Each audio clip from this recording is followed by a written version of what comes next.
Some men aren't looking for anything logical. They can't be bought, bullied, reasoned, or negotiated with. Some men just want to watch the world burn.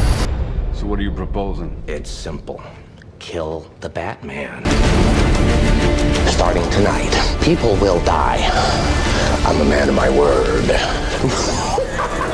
The Dark Knight is a 2008 superhero film, which is the sequel to Christopher Nolan's 2005 Batman Begins. It's not who I am underneath, but what I do So what do you think? that defines me.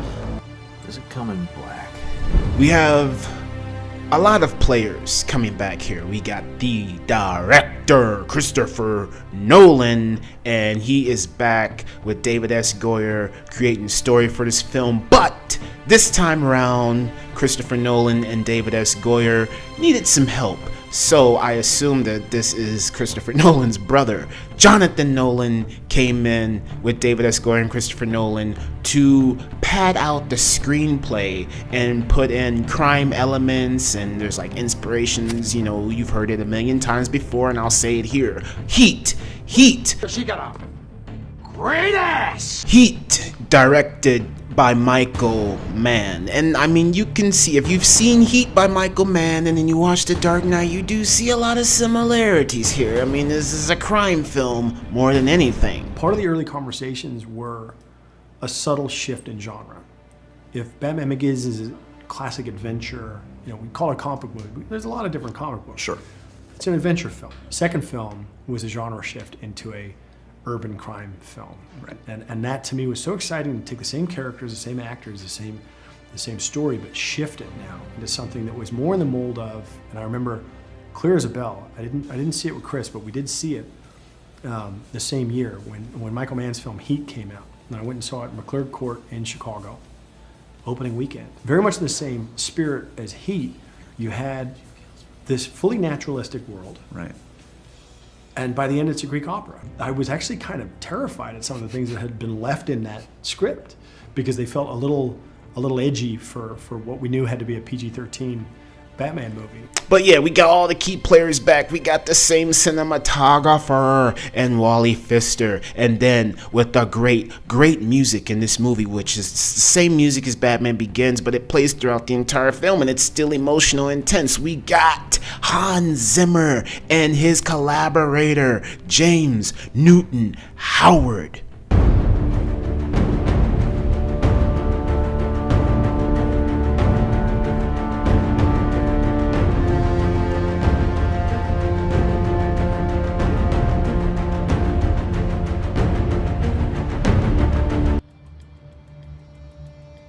The thing that they say Christopher Nolan wanted to focus on more in this film is spectacle.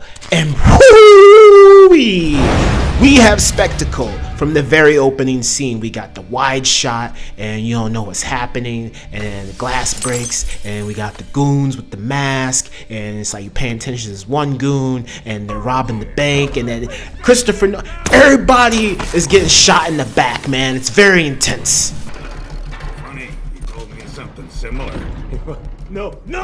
You see that all these people are scheming and are killing each other and taking the money, and then the ultimate reveal is the Joker, Heath Ledger. Now let's pause on this moment right here. Let's pause on Heath Ledger's face. I know a lot of people were talking shit before this movie even came out. When they cast Heath Ledger as the Joker, unanimously, whatever the word is, everybody, pretty much everybody, 8 people out of 10 people, were talking mad shit about Heath Ledger, saying, I don't want the Brokeback Mountain 10 Things I Hate About You guy playing the Joker. What the hell is this? Clockwork Orange was a very early starting point for both Chris and I, but we kind of flew far away from that pretty quickly. We saw absolutely eye to eye on the bigger picture idea of who this guy was going to be. We talked about common reference points. We talked about Malcolm McDowell's performance of Clockwork Orange in the film. And we talked about Clockwork Orange, the book, and who Alex is in the book, because it's kind of different. We looked at paintings by Francis Bacon for visual reference. We looked at all kinds of things, talked about all kinds of different philosophical ideas behind the Joker and anarchy and chaos and what he would represent. And Heath was just ready to do it. He was ready to do something that big.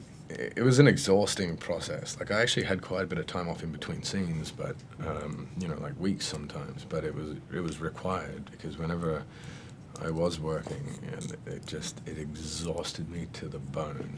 At the end of the day, I couldn't move, I couldn't talk.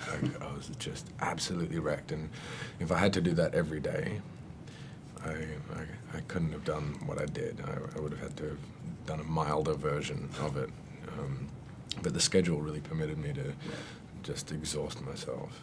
People want to judge and criticize something before they even see the final result. And hooey, by God, Heath Ledger, man, may he rest in peace. He did his thing in this movie, man. He showcased his acting abilities, his range as an actor, man. Like, whatever he had to do to become this character, he did it, man. He is he's the Joker. I believe whatever doesn't kill you simply makes you stranger.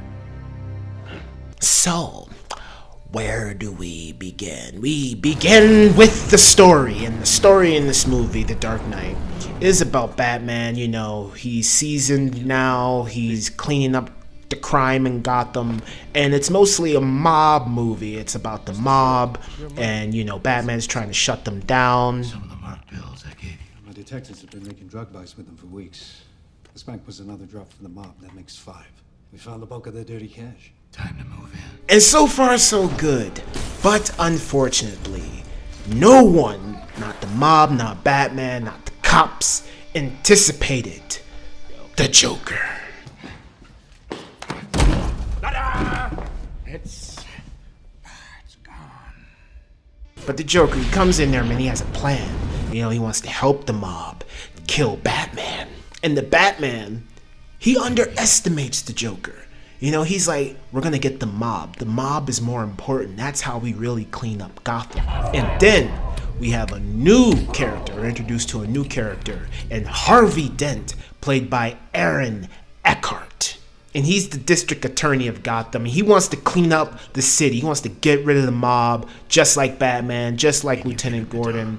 And Harvey Dent is not happy that James Gordon works with Batman. And so he wants to work with Gordon to team up with Batman, all three of them, Gordon, Dent, and Batman. They eventually team up. They team up to take down the mob.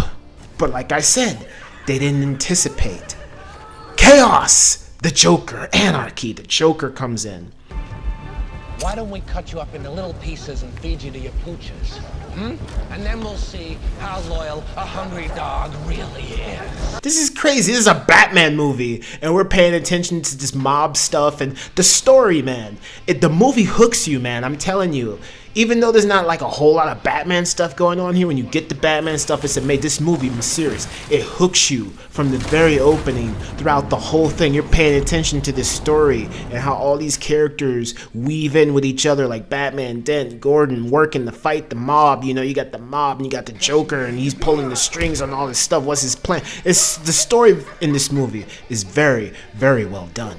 And bro, another boom. There's so many amazing scenes in this movie. This movie hooks you in, but then it escalates, man. It's like you think it reaches that crescendo, but then it just goes even further, man. You're like, oh my God, you're so blown away. You see, this is how crazy Batman's made Gotham. Bro, found footage Joker movie, bro. With this little mini found footage Joker movie, bro. This is scary right here. Maybe someday when Gotham no longer needs Batman, we'll see him again. Everything's escalating, you know, because like Bruce Wayne, he doesn't want to be Batman anymore. He wants to be with Rachel, but then Rachel's dating Harvey Dent, so we got a love triangle going on here too. Christian Bale's Batman, Bruce Wayne, he's like, yeah, I see Harvey Dent, Aaron Eckhart's Harvey Dent, as the new savior of Gotham. I don't have to dress up in a cape anymore and fight crime.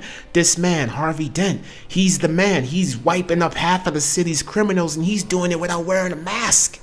And so he sees this opportunity to retire as Batman, even though he hasn't been doing it for that long. I mean, he just upgraded his suit. Which I will say, the tactical Batman suit is a lot better than the little bulky suit that he had in Batman Begins. They do a little bit of the bulky suit here, but then, you know, he's like, I need to fight crime more, I need to be more agile, so they give him the tactical suit, which I prefer the tactical suit more. It looks a lot better. I am the Batman. Harvey Dent confesses that he is the Batman, and they arrest him, and then it's revealed that Harvey Dent's coin is a two-sided coin. It has two heads on both ends. It's my father's lucky coin. As I recall, it got me my first date with you. I wouldn't leave something like that up to chance. I don't. I make my own luck. And now we have the best scene, maybe, I don't know, is it the best? There are multiple best scenes in this movie, but one of the best scenes I will say in this film is the spectacle action, the Batmobile, the tumbler chase. And then the funny thing is, you know, Batman's known for his gadgets. That's what all these Batman movies have shown, is his gadgetry. Whereas with this, Batman has to downgrade, man. He got his tumbler blown up by the Joker from a random bazooka, and now he has to downgrade to the Bat Pod, which comes out of the tumbler, and then it self-destructs, and then the chase is on. Come on, I want you to do it, I want you to do it. Come on, hit me. Come on, hit me. Come on, hit me. And Batman, you know, he even told Rachel, he's like, I see what I have to become to stop men like him. And, you know, from the first movie, he doesn't want to become an executioner. So he doesn't run over the Joker. And it's kind of silly. He runs into the truck and knocks himself out. And then you got moments, man, builds. You think it reached a crescendo. It hasn't even reached the glass ceiling yet, man. We're just going higher here. We have the confrontation, the interrogation between Heath Ledger's Joker and Christian Bale's Batman. Where's Dent? Have all these rules, and you think they'll save you? Joker, he's trying to push Batman to break his moral code, which is no killing. And, you know, Batman's considering it because the Joker, you know, since Batman in the comics, Joker is Batman's arch nemesis, like his #1. And they really ham that up in this film. They go hard as a mug with that, you know, with Joker being Batman's arch rival, because, you know, Batman, like when the Joker tests Batman mentally, he pushes Batman too far, and he gets physical with the Joker, and it's, bro, Heath Ledger's performance, great, well done sequence building crescendo, because Batman's assaulting, he's punching the Joker, right? He's breaking the law, he's crossing that line, he's beating up the Joker, and Joker just laughs in his face and says, you had nothing to threaten me with, nothing to do with all your strength. And Batman's so frustrated at him, he's like, he doesn't know how to stop this guy, because Joker, he has nothing to lose. And then, you know, Joker, he wants to play a game. And so he teases Batman. He's like, yeah, you want to save one of them? Batman's like, them, what you talking about? And so he's like, here, I got Rachel and I got Dent. And so which one you want to get? And he gives him, I'm going to say around, he gives him fake addresses. He says this is where Rachel is, but he really is telling him Dent's location. And so it's very funny. And then, you know, Batman, he doesn't catch on to this. Batman doesn't end up saving the love of his life. The love of his life is dead. She dies. She blows up. And Dent, you know, he's burnt on the side of his face because he was trying to save himself. And he fell on the ground, knocked over an oil drum. And the oil got on one side of his face. And this is how we get to another villain of Batman, Two-Face. There's a phone inside of his stomach, man. Some twisted shit going on, and the phone explodes, and everybody's dead. Man, oh my word.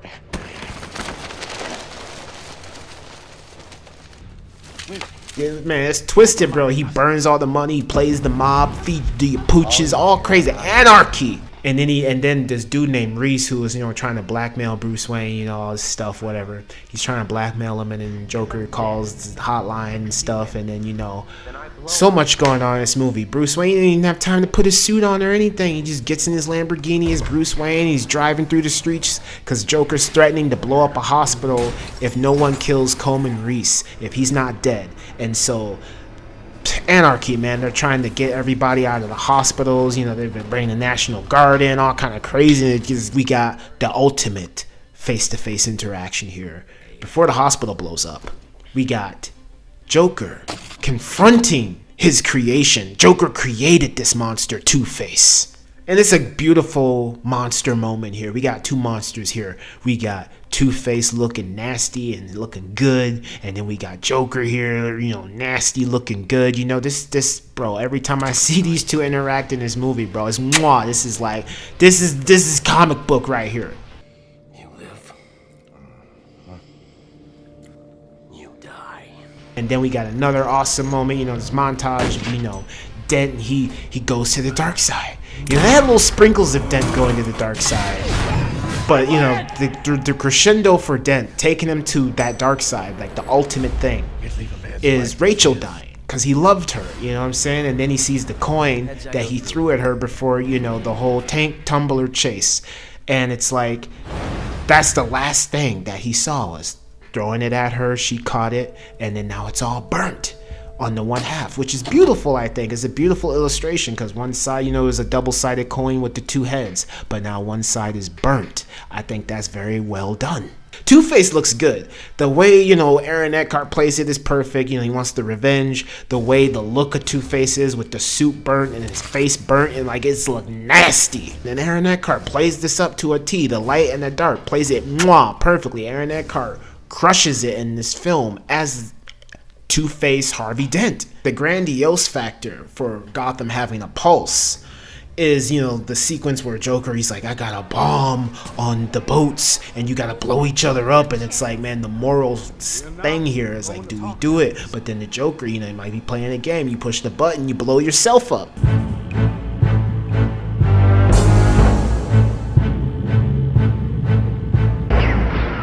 So it's revealed that, you know, there are a bunch of hostages in this tower where Joker's at the top. It's like video game. You got the hostages who are disguised as criminals. They got masks on, but they're actually civilians. They're hostages. And then the terrorists are disguised as civilians. So that's beauty, man. So then he uses, you know, kind of like what they did in Batman Forever with the eye thing. It's really cool. He uses his sonar. Great stuff. Very, like, the crescendo, man. Seeing through walls, and then, you know, got Lucius talking to him in the ear, and then he's like, yeah, the SWAT team's coming up the elevator. All this great stuff, man. He's saving lives when really they think he's a criminal, but no, he's saving lives. I think you and I are destined to do this forever. And then Joker's like, yeah, I twisted Harvey Dent into Two-Face. I made Two-Face. I created Two-Face the monster. There is no Harvey Dent. There's only Two-Face. And Batman's like, what did you do? You think I want to escape from this? There is no escape from this. Two-Face, you know, he's threatening the kid, and he's only doing it because, you know, he's like, I want to punish Gordon. Killing Gordon is not enough. I want to punish him by killing someone he loves the most, because what's been taken from me was Rachel, and I loved her the most, and now I'm going to punish you by taking someone you love the most and making you watch, and I'm going to do it in front of you, and I'll make you live with that.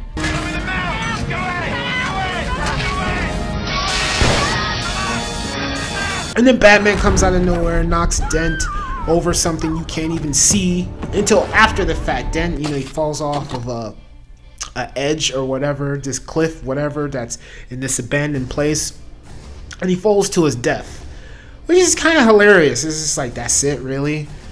That's it, really? And I remember, I never read the novelization of this, but I heard that in the novelization they clarify it, that Dent fell and he broke his neck. But it's like, I understand this is PG-13, you can't really do a whole lot, like you can't show him falling and breaking his neck, you know, per se, but this is kind of silly. This is kind of quick, and it's like he falls, you don't even see him fall, he's just dead. But then, yeah, he's dead, and, you know, Batman and Gordon come up with an idea that the real Dark Knight of Gotham, its true hero, is Harvey Dent, and we can't let people know what he did, because, you know, if people know what he did, you know, he was the shining light. People saw this man, knew what he did. It would give people, it would make people lose hope. They would lose hope. They wouldn't have the sense of hope, and it was like, man, our main hope, you know, fell apart and went to the dark side. I don't know if that makes any sense. I mean, I don't know. I think the ending is good. You know, Batman, he says, I killed all these people, put that on me because I'm Batman. That's what I can be. I can be the outcast and all this stuff because he's the hero Gotham deserves, but not the one it needs right now. So we'll hunt him because he can take it. Because he's not our hero. He's a silent guardian, a watchful protector. The Dark Knight. Crescendo! And you know what? The Dark Knight is, I love this movie. I love this movie because it's like Terminator 2 Judgment Day by James Cameron. But it's like you watch the first film and you're like, yeah, this is good. I enjoy this, and then they come out with the sequel. And the sequel just blows your mind.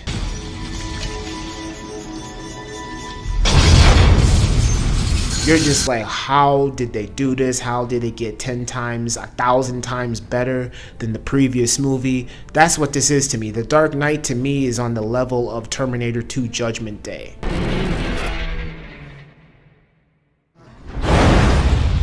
It's the sequel of all sequels. It's just like, bro, you just think they couldn't reach that crescendo, that glass ceiling and get any better, but we got so many things better here. Fighting, not so much, but hey, the spectacle is there. Way more spectacle than Batman Begins, I will say. The music intensifies everything. This movie all the way around, man, I don't give a hell, man. 10 out of 10, man. It's got everything. Yeah, there's a couple silly moments sprinkled, stuff that's not really well done sprinkled here and there. But you know what? As a whole, I don't care. It still doesn't ruin my enjoyment of this grandiose film. I can't say it enough, though. The Dark Knight. I love The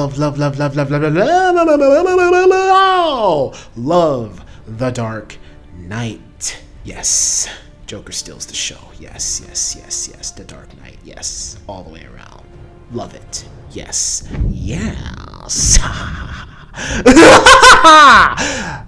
That's all I have to say. So you gotta be really, really quiet. Okay, here we go.